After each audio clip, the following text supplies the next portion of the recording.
Dennis Franks is a 22-year veteran of the FBI. He is also a licensed private investigator, security consultant, and personal protection officer. Dennis, as always, thanks for being here. I want to start with this video and what we have seen so far. We just showed about a minute-and-a-half clip of Gabby during that stop on the side of the road, and she said, "Brian grabbed my face." She's clearly distraught. We see some new angles of that police encounter. As an investigator, how do you receive this video, and what do you do with it? First of all, let me say that police investigating a domestic situation, it's a perilous situation always. It's very delicate, very difficult to traverse. But what I see here is, and I'll add this if I may, when I was a senior in college, I had the opportunity to intern with the district attorney's office, and I later became an assistant DA there. But my job as an intern was as a victim advocate for women in abuse situations. I learned a lot. There are females who encounter situations and they don't know how to act. And that's what I saw here.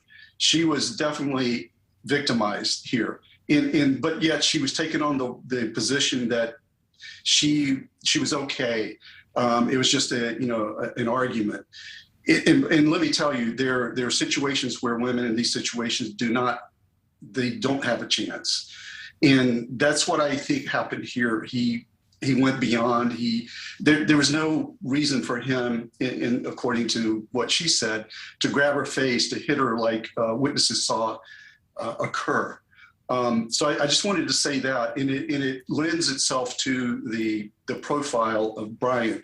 I try to be objective, but everything I'm seeing is that this was an abusive situation. Well, the question I have for you, Dennis, as an investigator, does this change how police are approaching the situation now? If, in fact, right now they're looking for Brian, he is wanted, a warrant out for his arrest because they believe he used Gabby's debit card. They don't have a warrant out for an arrest that they think he harmed her at this point. Does this give them evidence to charge him with anything more based on what Gabby is saying in this video? I don't think so. I mean, I don't think it changes anything really as far as the effort. I think it's been the same from the beginning. Once her body was found and it was ruled a homicide without indicating the cause of it, what the exact circumstances were, which I think they have some indication of. I think that's been clear from the beginning, and the pursuit has been that from the beginning. I don't really think it changes anything except maybe giving them a clearer perspective of the situation. And also, we're just seeing these images, these videos for the first time, but I would bet that police have already seen it and had this information. At least I would hope so. Dennis, as each day goes by, do the chances of finding Brian go down? What do you think? In my 20-some years in law enforcement, I managed command posts. And you see ebbs and flows, you see peaks and valleys in investigations, and I think that's what we're experiencing now. I think that it's always better if you can find somebody early on, but I think he'll be found eventually. And I do think that he's probably either gone somewhere remotely, out of state, or and I do think he's probably still alive. He'll be found. I'm confident of that. I don't know when, but I am confident he will be found. Many people hope so. They did take more items, more belongings of Brian's out of the family home today, they say, to assist in the canine search. Does that indicate to you some progress? I don't, as far as the progress, I don't, I think it's just an opportunity to gather more evidence. It's probably biological. It seemed that way based on the collection devices they had. It will aid in some, I would think, in determination of the murder itself. What's there. Obviously, they were close. There's going to be a lot of mixed DNA, but I think there's probably something that could be significant as far as additional biological or DNA evidence that could actually help with proving the cause of the death. Which we still don't know. They did do the autopsy. We have a manner of death, which they ruled homicide. We still do not have the cause of death. Dennis, all this attention on the case, the search from social media, from the public has been intense, not just there in Florida, but really since the start of this case all across the country. Does that kind of intensity from the public help, or does it hinder the investigation as police look for answers? I think it's a mixed bag. It's, obviously, I think they're getting thousands of pieces of information in daily from social media. There are probably sightings of him. I think there have been possible sightings in other countries, all kinds of information, and all that has to be deciphered. It has to be looked at. So that is a challenge as far as resources, but it is necessary because there could be any one thing that's of evidentiary value in any of it. So I think overall it is an advantage. I think anything that will lead to solving a case, an investigation, I think is helpful, despite having to weed through everything and evaluate it. My experience has been that sometimes innocuous pieces of information have some value when you put all the pieces of the puzzle together.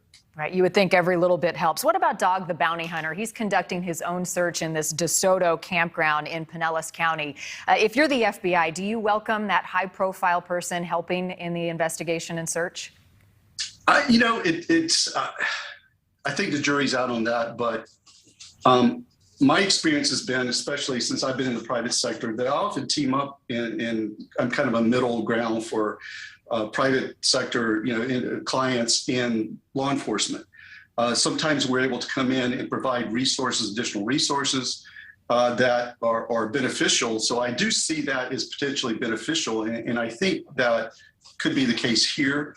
There may be situations where there's interference. I don't know what that would be, and I don't see that here. That is always a law enforcement concern, but overall I would say it's probably beneficial, and I would welcome it. The private sector can be helpful in assisting law enforcement. I'm curious your thoughts. Typically in some of these big investigations that have so much attention on them, you hear regular updates from investigators, from the FBI. They step in front of microphones, they hold press conferences. Here's what we're doing today. Here's what we're doing tomorrow. Here's what we found.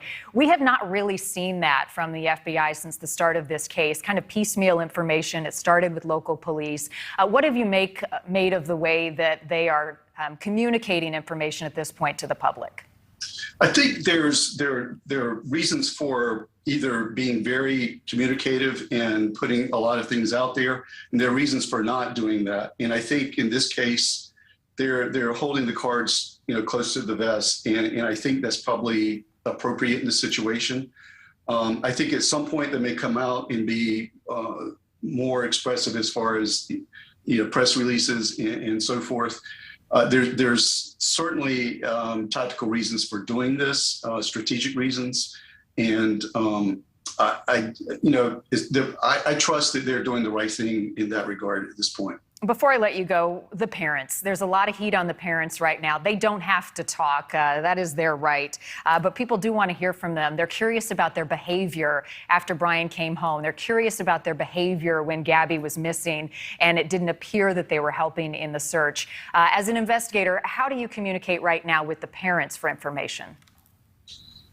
Well, obviously they've lawyered up. And so it's difficult, if at all, to be able to communicate with them without a lawyer. Not that they're suspects or charged with anything, but I think there's still a personal appeal that's appropriate, that can be done to them. I think that it never hurts to try to talk to people, to talk to relatives, to talk to the family in the situation. The attorney's probably stopping that. But it would be, if I were an investigator, I would want to talk to them, just talk, just spend time around them, talk to them, just see if they'll open up. They don't seem to be overly concerned about his whereabouts. It's just all kind of bizarre to me. Does that indicate to you that if they don't seem concerned, that they know where he is and that he's safe? Yeah. I would say that